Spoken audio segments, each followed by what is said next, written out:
د پاکستان او د استرالیا دریم T20 میچ ته چې دا میچ د استرالیا په هوبارت سټیډیم باندې دی.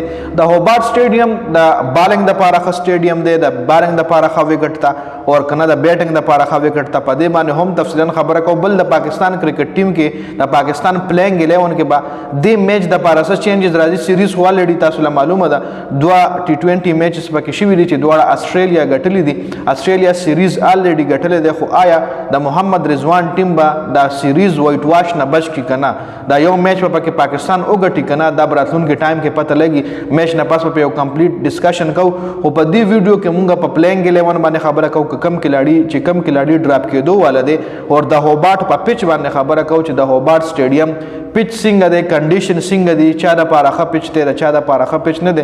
تفصیلا خبره په دې ویډیو کې د دریم T20 میچ حواله سره کوو. نو ویډیو خپل هم مکمل وګورئ او مخکې ملګرو سره ضرور شریک کړئ. هوبارت سټیډیم چې کوم دی د دې چې کوم وکټ ته د چې کوم پیچ ته د فاست بالنګ د لپاره ډېر ښه پیچ دی، فاست بالرانو د لپاره ډېر ښه پیچ دی. مطلب سپین د لپاره په دې پیچ باندې داسې مدد نشته د سپین د لپاره په دې پیچ باندې کنډیشن ښه نه دي، د فاست بالرانو د لپاره ښه پیچ دی. نو په تیر شوي T20 میچ کې پاکستان سفیان مقیم له چانس ورکړو چې سفیان مقیم زبردست بالنګ کړو.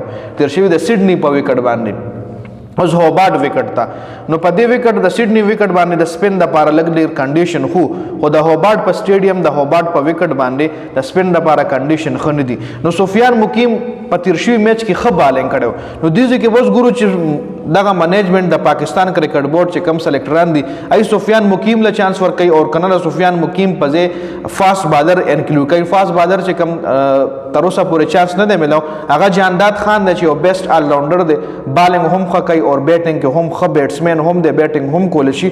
نو د سفیان مقیم په ځای به جانداد خان له موقع ملاوي کنه دا به د میچ دوران پته لګي. بل نسیم شاه چې کم دغه هم په تیر شوي T20 میچز په دې T20 سیریز کې څه داسې خاص پرفارمنس نه دی کړی. وکټ سي هم نه دشتي. په تیر شوي میچ کې هم 4 اور 44 رنونه ورکړو. نو په دې میچ کې کېدای شي نسیم شاه په ځای جانداد خان شامل شي یا د سفیان مقیم په ځای جانداد خان شامل شي. جانداد خان لبا ایکسپیکټډ د چانس ملو شي په دې میچ کې جی. په بیټنګ کې صاحبزاده فرحان له دوه T20 میچز ملو شو چې دواړو کې هغه داسې خاص امپریسیو پرفارمنس شو نو کو.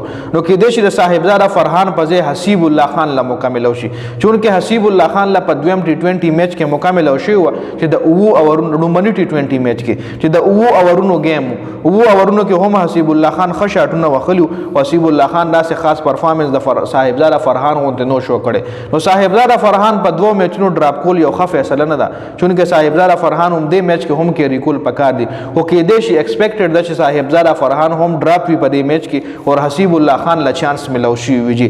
نو چینجز بنن د پاکستان کرکټ ټیم کې کتلو ته ملاويږي. بل په پیچ باندې هم خبرو کا چې پیچ د فاست بالرانو د لپاره ښه پیچ ته، فاست بالرانو د لپاره ښه ټریک ته. نو فاست بالران به د پاکستان کرکټ ټیم کې انکلوډ کیږي. سفیان مقیم جنگي کنه دا به هم پته لګي خو چانسز د جانداد خان او د حسیب الله خان لګ ډیر شته دي. نو په دې ویډیو کې دا اپډیټ شو د ویډیو کتلو زیاته مننه. والسلام.